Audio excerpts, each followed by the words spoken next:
That's so attractive when it says recording in progress. Hello, everybody. ICA TV here. We are coming from, as you know, ICA HQ in beautiful West Wales, and we are here to support you businesswomen in any way that we can. All you have to do is give us a shout, and if we can, we will. Part of ICA TV is for you. So if you want to join us one day, please give us a shout, and you can be in the hot seat just like Morag is right now. Oh my God. So we are here talking to Morag about her business and her dreams and what's going on in her world, and we can be a bit nosy. Ooh. Have a little chat about stuff, things you want to share. Don't have to share everything, you know. So Morag, welcome to ICA TV and welcome along to this, little bit of a chat. Thank you very much for inviting me. You're so welcome. You're so welcome. So tell me where you're based, sweetheart.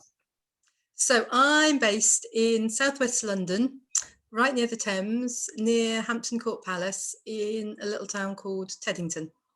Oh. Very pretty, near Bushy Park, lots of deer roaming around. Oh, is that the place where that dog shouted after? Yes. Well, and I took lovely pictures of that lovely seal as it was in the lock, and then a couple of days later, yes, unfortunately, it was no more. Bless. Yeah. I personally, I don't know anybody watching out there, but I personally, we think of London, I think of town. I think of middle of town and, hustle bustle, big buses and things like that. But I've been, Hampton Court is beautiful. The area is stunning, and I'm very lucky. Yeah, we don't think about it. I personally don't think about it. Yeah. I just think of the madness of the. Yeah. But once you step outside, I don't know London particularly well, but yeah, I've been to Hampton Court Palace. I was there the other day for the first time in, like everybody, I haven't really travelled for the first time in about a year. And it was so lovely to see the hustle and bustle. It was absolutely fabulous, and doing normal things, eating out with a friend, going to a bar, going to a restaurant. It was just lovely. Well, I'm going to be your friend. I haven't been out for ages. So long. It will be good. We've been hiding in West Wales because it's been half term. I think it's half term. Yeah, we haven't been out. It's just mad. Okay. Mad world.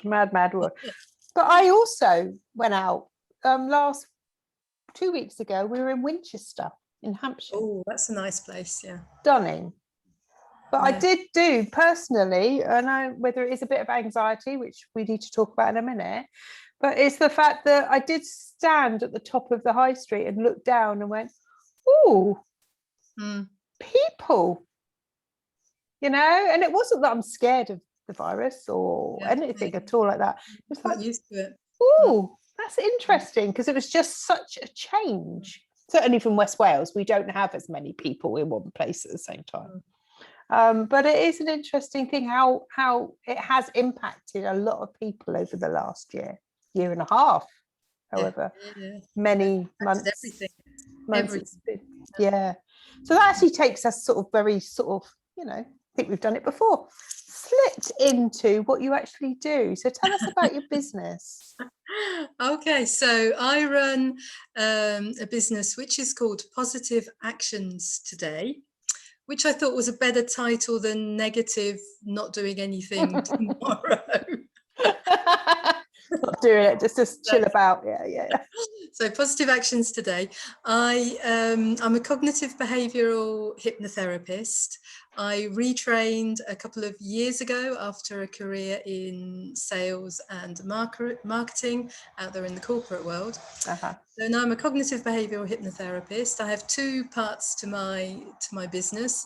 One part is helping people get over things like anxiety, stress, fears, phobias, getting rid of unwanted habits. Nail biting can be one, hair pulling, smoking, all the habits that you have in your life that you particularly don't want, and building up their confidence. A lot of these things come through a lack of confidence in your ability to get better, to stop doing these things, to So stop that's having self-belief that actually you're in control of that. You're in control, exactly, that you're the one who decides. Often people, I was treating a lady the other day with a habit, and it was, I feel as if I'm not in control. I don't control my hands when I'm doing it, and after a few sessions, it's absolutely fantastic to see people regain that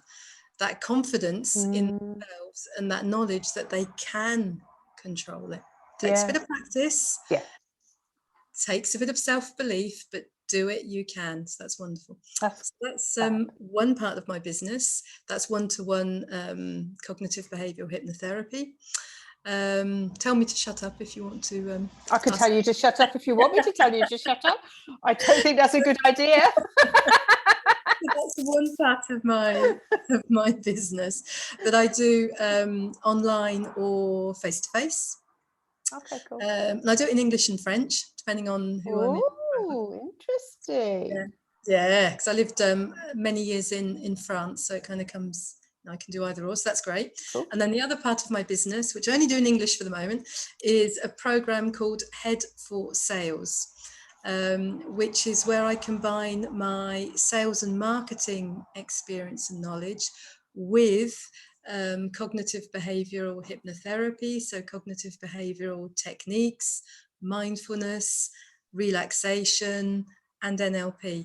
And my belief, and from what I've seen when I was in sales, is that if you feel confident inside, then you're going to be able to speak to your clients and connect with your clients comfortably and gracefully. I like that word, gracefully. Gracefully is nice. Yeah. Outside, you're not going to feel clumsy, you're not going to feel awkward, you're not going to have the what ifs that are going through your mind, the negative self-talk, the self-doubt, the procrastination, the worry, that little list of stuff that goes on, which means that you're not actually doing what you can do, that you can offer to the world, but that you're saying, oh, tomorrow I'll do it. I won't do that. I'll just put the kettle on. What happens if, I don't know, and they might think something or say something. Yeah, I remember, first, we've been doing this a long time, ladies. So I'm only 20, obviously. But still it's trendy now, to have the grey hair dyed. Yeah? It is trendy. We've done it. Yeah, when we're 20, we're both 20, both looking great. That's what we're trendy. I don't think I've ever been trendy, sweetheart. Just on my list. But it is the thing. I used to have the most cleanest, tidiest house, even down to the fridge. Yes. Because we can always do something that we know that we can do. We're safe. We stay in our comfort zone. In a little bubble, and you go, I'll just do that. I even did the ironing. Don't do that now. God forbid. When I was in direct selling, that was what my career was before, and I trained, I don't know, hundreds of women over the years to sell the product that I was in charge of distributing, and it was, you could see the women who would succeed and the women who wouldn't dare. They had the same product, the same training, and it's just here, and they had a clean house. And there was always a reason not to. Oh yeah, there's always the holidays, the work, the husband, whatever. Yeah, absolutely. And I think it's about putting yourself first as well. Yeah, believing in yourself,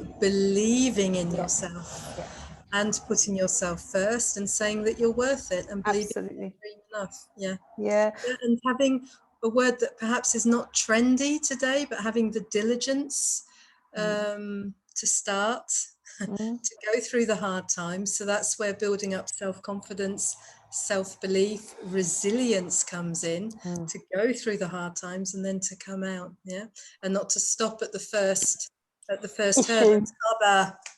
That's not going to work then, is it? We'll just change that then. I do believe though that it's not all our fault, as in women. I do believe it's what we see. It's a bit like everybody's skin's beautiful and everyone's got a small bump, because that's what you see on the press. In a business environment, all you seem to see, not so much now, but you were seeing, is the success of business. You know, people start a business and they tell you how amazing it is 5 minutes later, where the reality is, ladies out there, if you just started a business and it's going through tough times, then it is that resilience that Morag just said to keep going. It doesn't happen for everybody overnight. And it's like, what's the word when they're, you know, stars overnight, when they're you only hear about the song that they, you only hear about the end of the journey. Yeah. And they, you know, all these posts that say earn a 6-figure salary, do this in 1 month, have 10,000 followers in 30 days. And if you don't, then you feel rubbish. So ladies out there, it isn't you. The posts are rubbish. It's the information that we see, because not many of us, you know, want to share the times you get up in the morning and feel shit. The times where you have got a very clean house and a very clean fridge, and the dinner's made and the ironing's done, and you've done nothing else all day. You know, we don't want to share the times when, you know, you've went to ring somebody and you put the phone down 28 times, because you know, you don't hear that from people who are running their business. Or and you can't. I want to help with Absolutely. I didn't dare pick up the phone. I don't know what to say.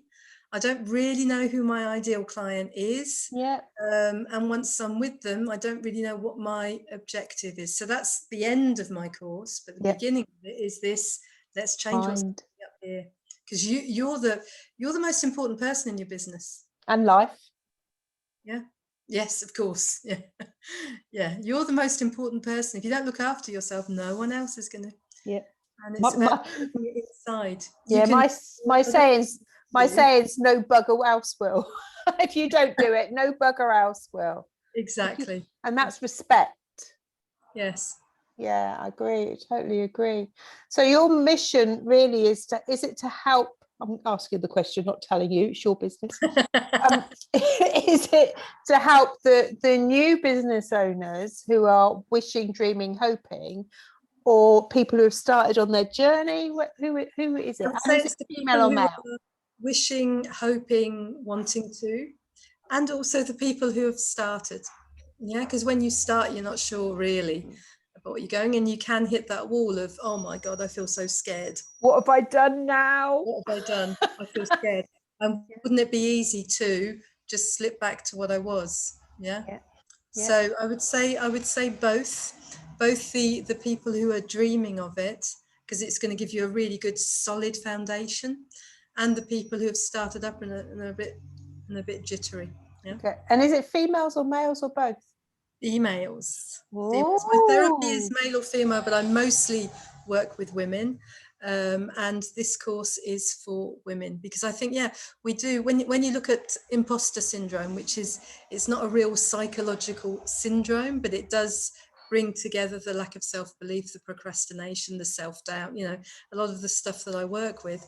And it's more women that suffer from it than men. But when you look at the boardrooms of companies, and I've been in that position, when you go to international meetings and you look at the room, and I've been there, you can count them, the women, perhaps on one hand or half of one hand.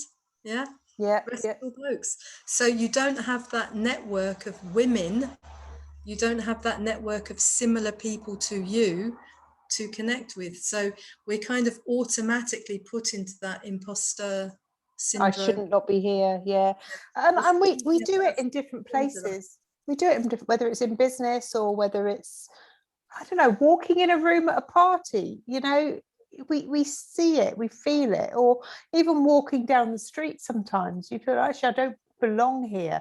You have a feeling, you know, and actually if you're able to rise above that and learn the techniques to go, actually, I belong everywhere. Everybody belongs. I think also, Teresa, it happens when you're an older woman, like ourselves at 20s.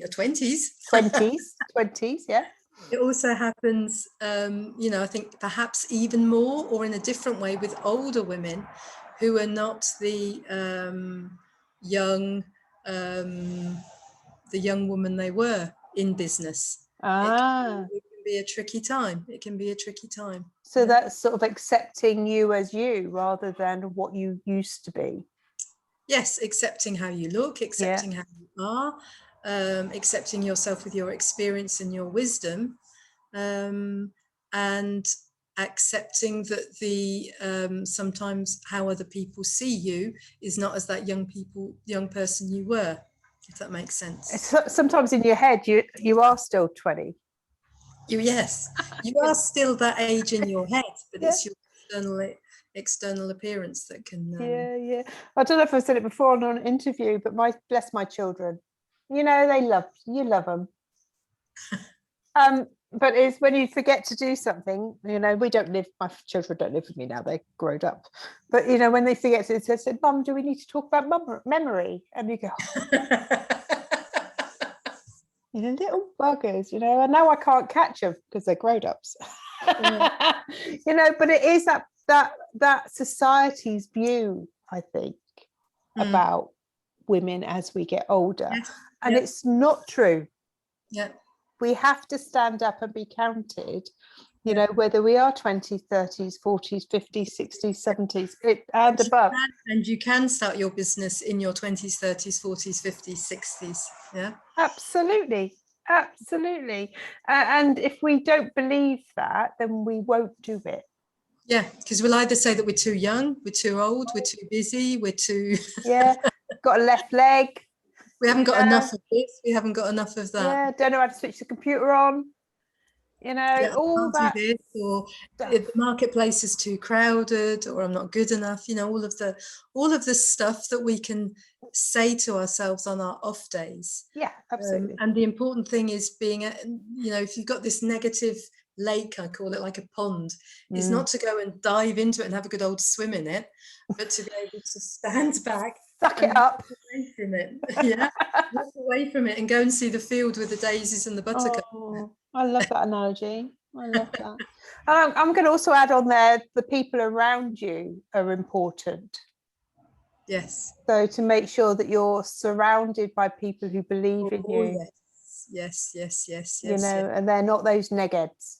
Yeah, the negative people, there could be a separate interview on negative people. Should we do that? The negative people that you have in your life, as soon as you stop and put like a barrier up and do not accept their negativity, they won't feed on you. Yeah. And it won't enter into you. Yeah. That takes self-belief. Practice. Yes, a little bit of therapy sometimes to get beyond that. Just accepting what the other person says as truth. You've got your own negative self-talk to deal with. If as well as that you're taking on somebody else's negative words that they're saying, then you've got this great big block of negative and that you're lumping around with you. Not surprising that you're not going to be able to live your dream, which is do the business that you want. Have fun, and we do in the Action Club yesterday. We ran the Action Club, which is our private members club. That sounds quite posh. Seems like we should be sat in posh chairs and round a fire.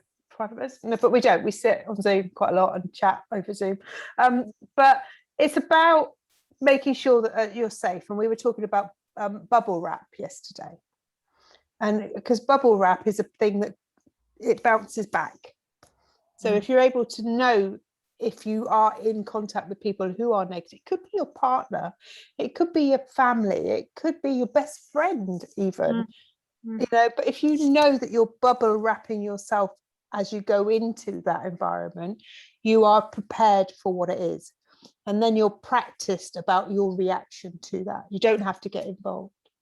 And it is quite interesting that sometimes we do need that help, don't we? We do need that helping hand, that support, that when you're in that, whether it be your stress, your anxiety, your fears, the weird thing is that you can't see anything else. You can't see a way out, and sometimes you don't even realize that you're in it.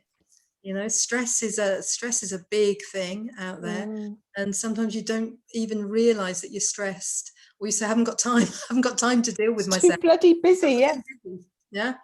Well, and it's not until you hit that burnout wall, where you're not sleeping, where you're not eating properly, where your thoughts are just all over the place, feeling where you're rubbish. negatively, that you think, yeah, I need help. So it's doing it before, setting yourself up so you've got the tools to cope with all of that stuff.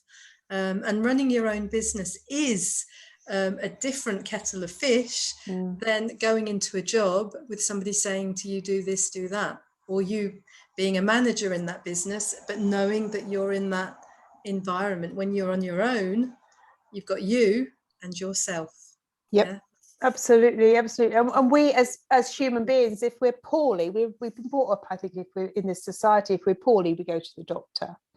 And it's okay if you've broken a leg or got a cold or, you know, feeling rubbish, you go and get help. But we all, because we don't know the answers, but we all need that help, whether we're running a business or whether it's our mental health to get help with, or we're doing something we know not quite, coaching or whatever it is. Yeah. reach out. I've had numerous coaches and therapists throughout my life, and they've been helpful, useful, and sometimes life-saving. Yeah.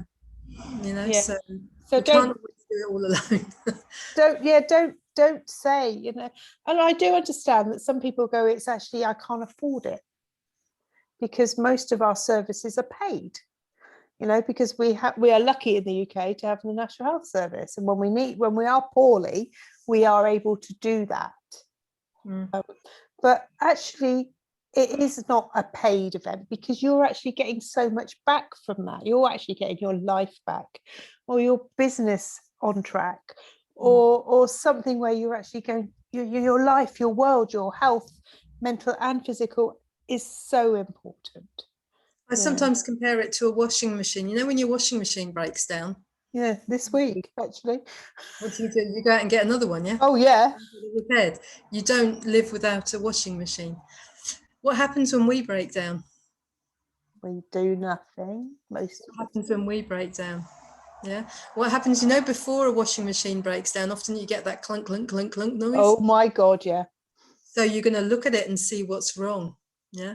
The same for us. When you get those clunk, clunk, clunk signs, that's a sign for you. Think, I need to look after myself as well as, or better than, my washing machine. Yeah, absolutely. So you said your ideal client's a lovely lady starting, or, you know, within their business, it's not going the way that they want it to go. Do you have an age range? Are we talking about these 20-year-old blocks, or doesn't matter? Absolutely not. Absolutely not. Because I think the self-doubt and the techniques that I teach people of self-hypnosis, mindfulness, relaxation, NLP techniques as well. The younger you learn them, it's fabulous. You know, you've got them for the rest of your life. Yeah, that is so fantastic. Yeah. I wish I'd known. Yeah. Oh gosh, I'd wish I'd known if what was going on in my life in my 20s. In your head, yeah. Oh God, I'd be in such a different place. I wish, not now. What you're thinking up here is going to translate into your feelings, which is then going to translate into your actions or your non-action. So fixing this is going to make that whole circle a lot smoother. You still have to do it, but you're not going to have those I can't, I'm not good enough, it's not going to work, what ifs that are stopping you, staggering you, preventing you from doing it. Yeah, I'm there. I'm sold anyway. Obviously, we do what we do, and we've trained in what we do, and we know the benefits, and we'd just like to be able to give that golden key to everybody to make the most of the skills are out there, you know. But my 20s, my God, if I'd known, I might not have had my kids, actually, which is a bit sad. Yeah, I do love them. I think we can't really look back and say what would have changed, because we had the life we have with its ups and with its downs. But I think makes us us.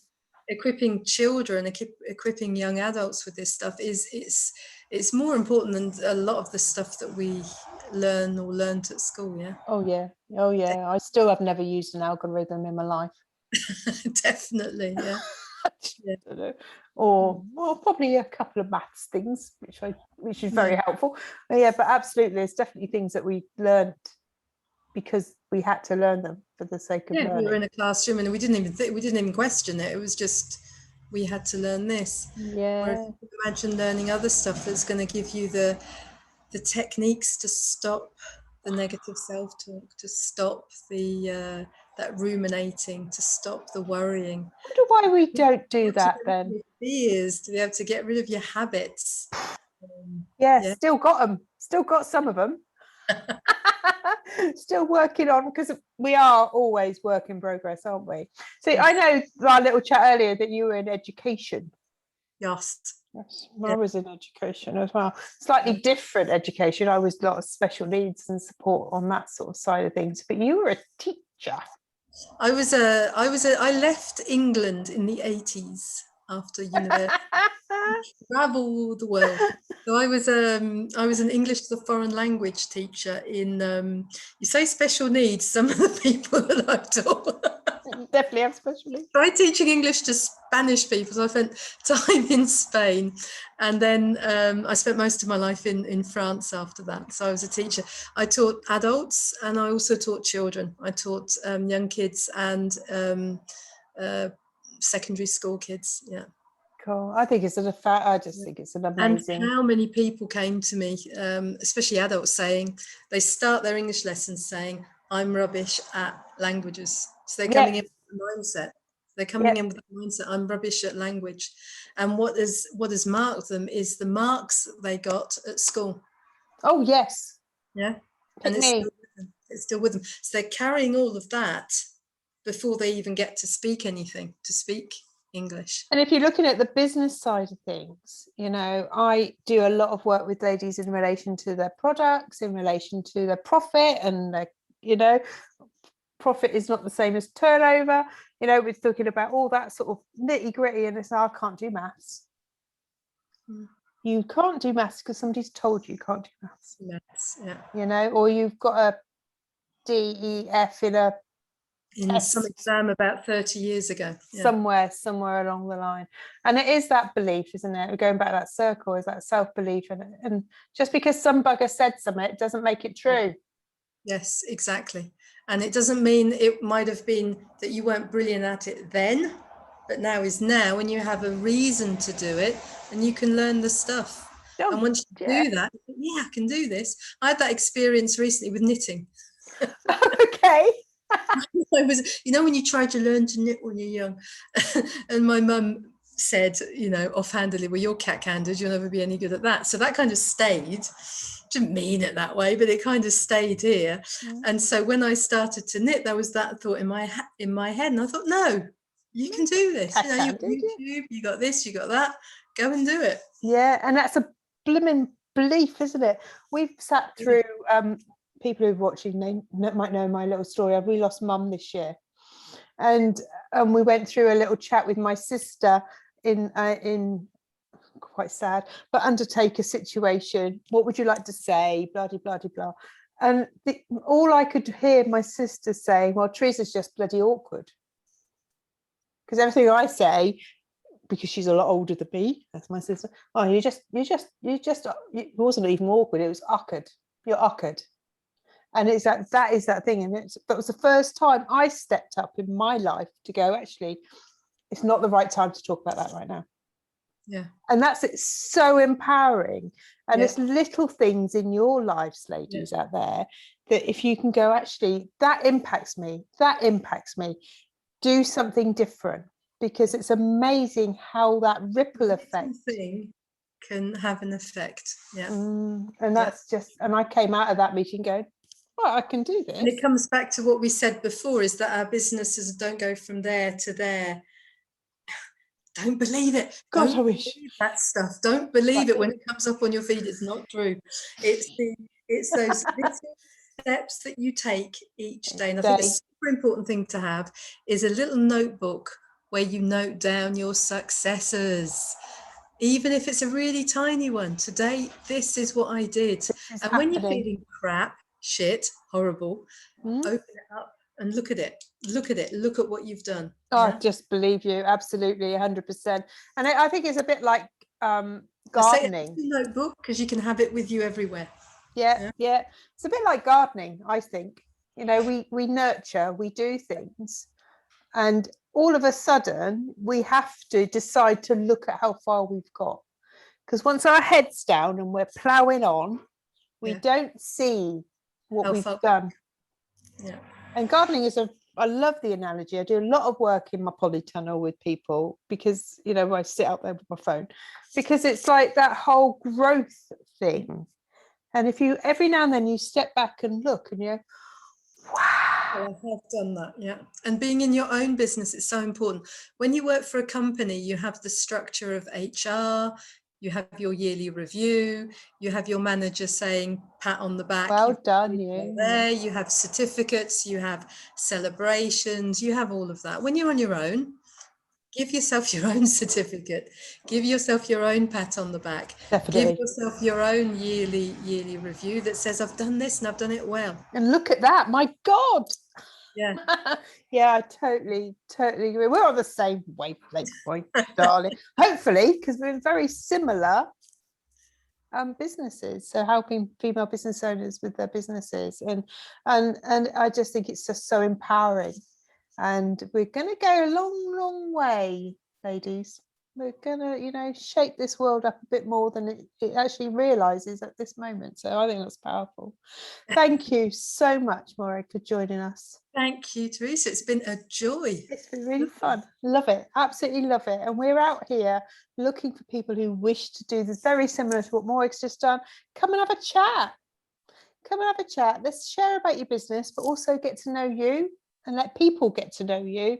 And that's an opening for everybody to come and say, hi, my business is, and this is who I am. And we want to do that for you in ICA TV. So everybody out there, if you wish to have an interview, let me know. We're here. I can have coffee. I can put my feet up. It's good. No, seriously, ladies, if you want to share about your business, give us a shout. And we're not that scary, Morag, are we? No, you're definitely not scary. Not scary. We're good. We're just scary at all. Normal people running our businesses. So love you very much, Morag. Thank you so much. Really cool. You're welcome. Thank you. And everybody out there, have a fantastic whatever's left of your day or evening, and we will catch up very, very soon. Take care. Love you all. Bye-bye.